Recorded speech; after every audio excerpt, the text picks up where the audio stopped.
आता याच्यामध्ये पॅन्थरची एंट्री झालेली याद राखा. या सरकारला आम्ही सोडणार नाही. उद्या दिवाळीपर्यंत जर शेतकऱ्यांच्या खात्यात पैसे टाकले नाही तर देवेंद्र फडणवीस तुम्हाला सुद्धा दिवाळी आम्ही खाऊ देणार नाहीत. हा इशारा सुद्धा या परिषदेच्या माध्यमातून.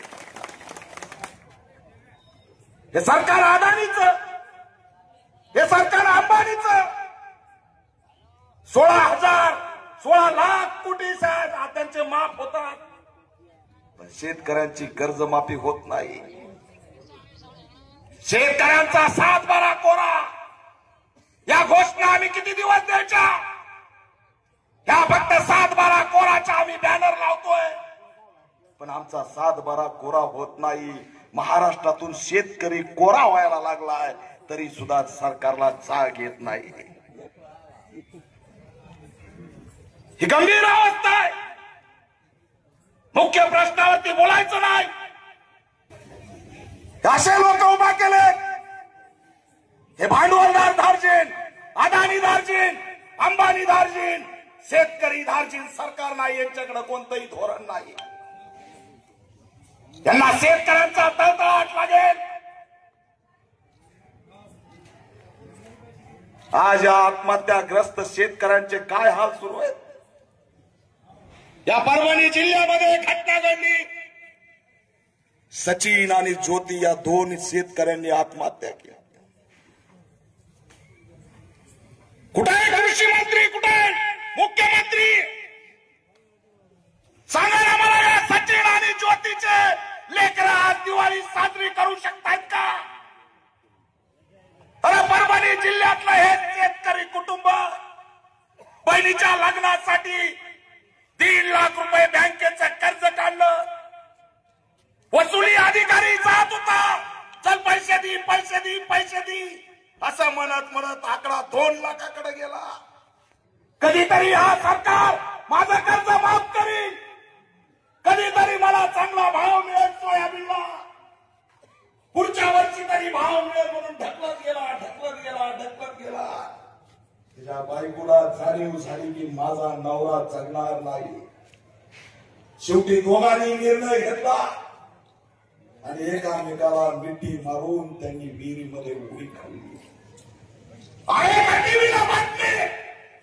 आहे का सचिन जाधवची, सचिन आणि ज्योतीची चर्चा? अरे पेटवली का कोणी मेणबत्ती? म्हणलं का कोणीतरी त्यांना न्याय द्या? अरे त्या लेकरांचं नाव आहे, त्या 2 लेकरांचं, एक सीता आणि एक राधा.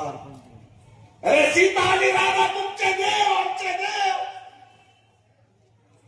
अरे पण या सीता आणि राधा त्यांचं गुन्हा काय, त्यांचा पाप काय की त्यांनी शेतकऱ्याच्या पोटाला जन्म घेतला म्हणून तुम्ही नाकारणार का? आज 12 वर्षाची एक आणि 8 वर्षाची एक मामाच्या घरी राहतायत. अरे शेतकऱ्याची व्यथा जाणून घेण्यासाठी तुमच्या होत्या काहीच पाहिजे. पुरस्कार देणारा शेतकरी गेला, कुणी फिनाईल खाऊन गेला, कुणी कीटनाशक खाऊन गेला. या मारणाऱ्या फक्त बातम्या 1.5 लाख लोकांनी आत्महत्या केली. 2-2 हजार लोक एका वर्षात मरायला लागले. मी येते 5 गेले हे दिलंय मला, इथंच ठेवतो आणि घेऊन जातो. घेऊन जाणार तुम्हाला जाहीर सांगतो. बँकरची औलाद आहे, बाबासाहेबांचं लेकरू आहे. याच पातोड्यामध्ये डॉक्टर बाबासाहेब आंबेडकर येऊन गेलेले. मी या ठिकाणाहून संकल्प करतोय, यापुढे याद राखा, सरकारला सुद्धा इशारा देतोय. आणि त्या बँकेवाल्या महसूल अधिकारी कोण? वसूल अधिकारी बँकेचे 1.5 लाख करून आमची सचिन ज्योती मारणारे 302 वाले ते मनुष्यवध करणारे गुन्हेगार आहेत. ते यांच्यावरती मोका लागला पाहिजे. या वसुली अधिकाऱ्यावरती खरे गुन्हेगार आहेत. 2,000 लोक एका वर्षात मारतायत. आणि म्हणून त्यांना इशारा आहे या वसुलीवाल्यांना, सगळ्यांनो जर कर्जमाफी होईपर्यंत शेतकऱ्यांच्या जर दारात गेलात ना तर यांनी मारणार नाही, घुसून टाकू असा इशारा सुद्धा या 5 हातात देऊन देतोय. करा तुम्ही, मला फोन करा, नेत्याला फोन करा. यापुढे जर वसुली अधिकारी दारात आला, घाबरायचं नाही, फाशी घ्यायची नाही, कीटकनाशक द्यायचं नाही.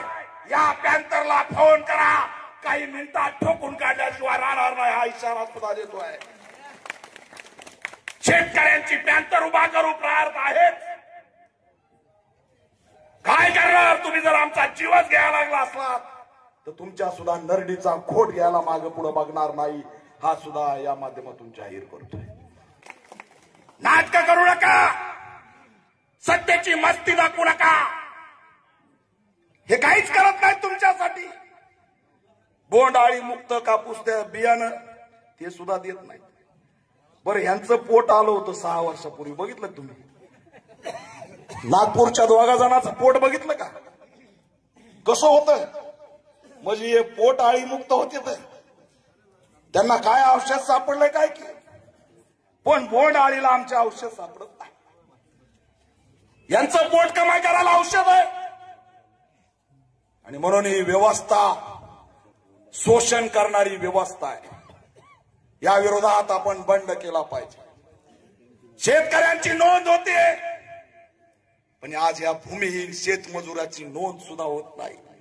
आताच सांगितलं, आम्ही अनेक अधिकाऱ्यांना विचारतो, अरे बाबा या अतिवृष्टीमध्ये शेतमजुरांचं काय नुकसान झालं, तर त्यांनी पंचनामा सुद्धा त्याचा केला नाही.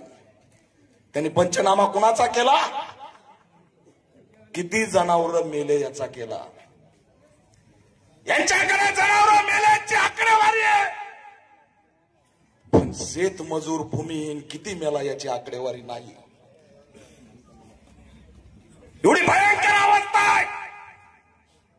तुम्ही म्हणताय हे सरकार ओबीसीचं आहे, तुम्ही म्हणताय सरकार मराठ्यांचं आहे, तुम्ही म्हणताय सरकार मुस्लिमांचं आहे, तुम्ही म्हणताय सरकार दलितांचं आहे, तुम्ही म्हणताय सरकार सगळ्यांचं आहे. अरे हे सरकार जर तुमचं असतं तर तुम्ही कीटकनाशक पिऊन आणि बायकोला बिलगून विहिरीमध्ये उडी मारली नसती, लक्षात ठेवा. सरकार कुणाचंच नाही आणि शेतकऱ्यांचं तर मुळीच नाही. म्हणून हा सगळा जो खेळ उभा केलाय जाती आणि धर्माचा, त्याला उद्ध्वस्त करा. आज तुमचा शेतकरी धर्म धोक्यात आहे आणि शेतकरी धर्माची ताकद दाखवून द्या. बघा तुम्ही, हे सरकार झुकल्याशिवाय वाकल्याशिवाय राहणार नाही. पण तुमच्यातला शेतकरी धर्म जागा झाला पाहिजे. ही ओळख आपली जात आहे, ही ओळख आपली धर्म आहे. बच्चूभाऊला दिलेलं रुग्ण आपलं ओळख आणि आपली जात आहे. आणि ही शेतकऱ्यांची जात आणि धर्म धोक्यात आलेला आहे. की आमचा अंत बघू नका. देवेंद्र फडणवीस, या शेतकऱ्यांचा अंत बघू नका. जर का लवकरात लवकर कर्जमाफी झाली नाही तर मात्र नेपाळ सारखी परिस्थिती या शेतकऱ्यांच्या लेकरांनी महाराष्ट्रात केल्याशिवाय राहणार नाही, हे सुद्धा या माध्यमातून जाहीर. महामानव डॉक्टर बाबासाहेब आंबेडकरांनी इथं विहीर होती, ते स्वतः येऊन तिथं गेलेले. आम्ही अनेक वर्ष मागण्या करतोय की ती विहीर जी आहे ती ऐतिहासिक एक त्या ठिकाणचं ठिकाण आहे, ते सुद्धा राज्य सरकारने राष्ट्रीय स्मारक केलं पाहिजे आणि पातुर्ड्याची ओळख या ठिकाणी देशव्यापी झाली पाहिजे. ही सुद्धा आम्ही मागणी घेऊन आलो.